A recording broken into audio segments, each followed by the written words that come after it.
આજે વાત કરવી છે એક રાજા અને એના પ્રધાનની. રાજા અને પ્રધાન, પ્રધાન અને રાજા જાણે એક મગની બે ફાળ હોય, ક્યારેય જુદા ન પડે, જ્યાં હોય ત્યાં સાથે ને સાથે.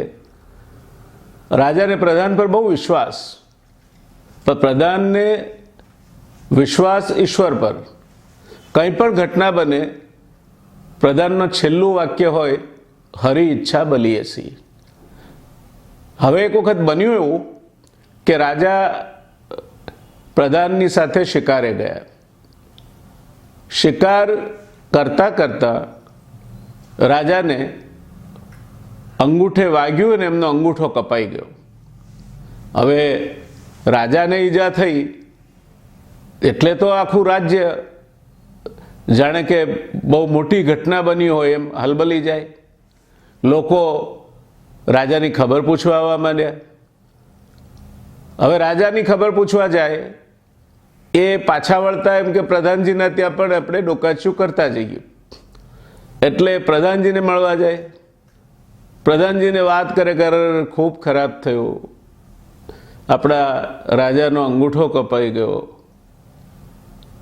બહુ જ કરુણ વાત છે, રાજા હવે શું કરશે, એમને ક્યારે સારું થશે. પ્રધાને દરેકને એક જ વાક્યમાં જવાબ આપ્યો કે ભાઈ, આ બધું જ ઈશ્વરની ઈચ્છા પ્રમાણે બને છે, હરી ઈચ્છા બલીયસી. હવે બધા તો સરખા હોતા નથી. કેટલાક પ્રધાનના ખાસ હિતેચ્છુઓ પણ હોય. એમાંને કેટલાકે રાજાને જઈને કહ્યું કે તમારો અંગૂઠો કપાઈ ગયો છે અને તમારા પ્રધાન તો ખુશ થાય છે, તો કે છે હરી ઈચ્છા બલીયસી, જે થયું તે સારું થયું. કહેવાય છે રાજા વાજાને વાંદરા. જ્યારે માણસ સિંહાસન પર બેસે છે ને તો એના કાન નથી હોતા, ક્યારેક એક જ કાને સંભળાય છે.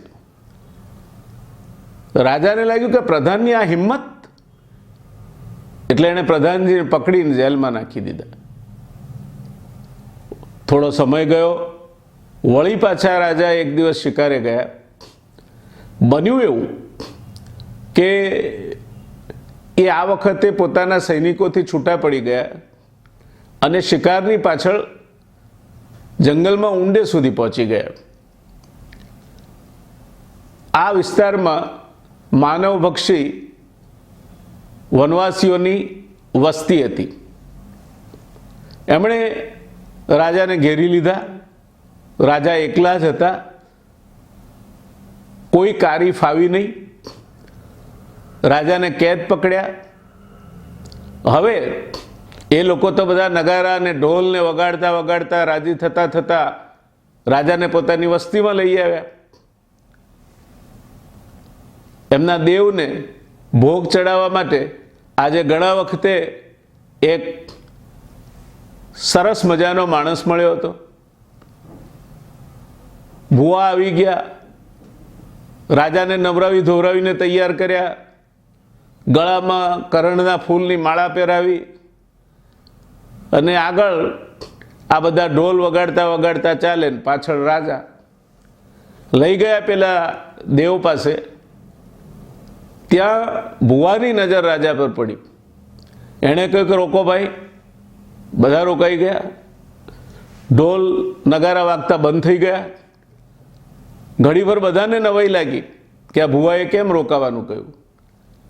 ત્યાં જ ભુવાએ ખુલાસો કર્યો કે આ ભોગ નહીં ચડાવાય, કારણ કે અંગૂઠો નથી આ માણસનો, એ ખંડિત છે, એટલે છોડી મૂકો એને. રાજા છેક મોતના મોંમાં પગ મૂકીને પાછા આવ્યા. એમને છોડી મૂક્યા. જ્યારે રાજા પરત આવી રહ્યા હતા ત્યારે એમના મનમાં જે વિચારોનું યુદ્ધ ચાલતું હતું, એણે એમને સમજાવ્યું કે ના, પ્રધાન સાચું કહેતા હતા, હરી ઈચ્છા બલીયસી. આ અંગૂઠો આજે નહોતો તો હું બચી ગયો. પરત આવ્યા.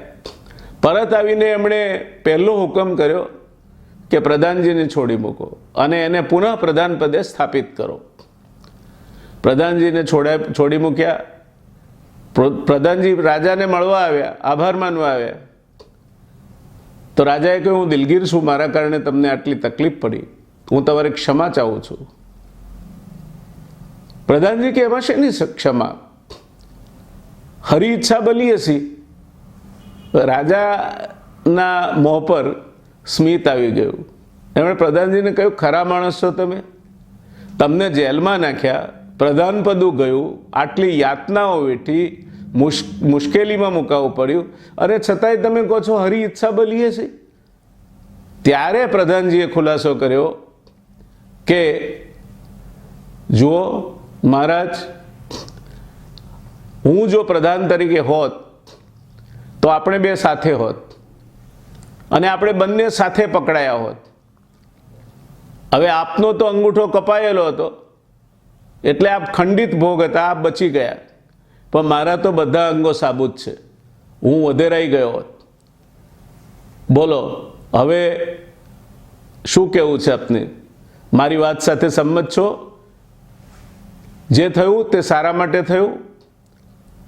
હંમેશા કોઈ પણ ઘટના બને એની પાછળ ઈશ્વરની કોઈને કોઈ અદૃશ્ય રચના અથવા અદૃશ્ય શક્તિ રહી હોય છે.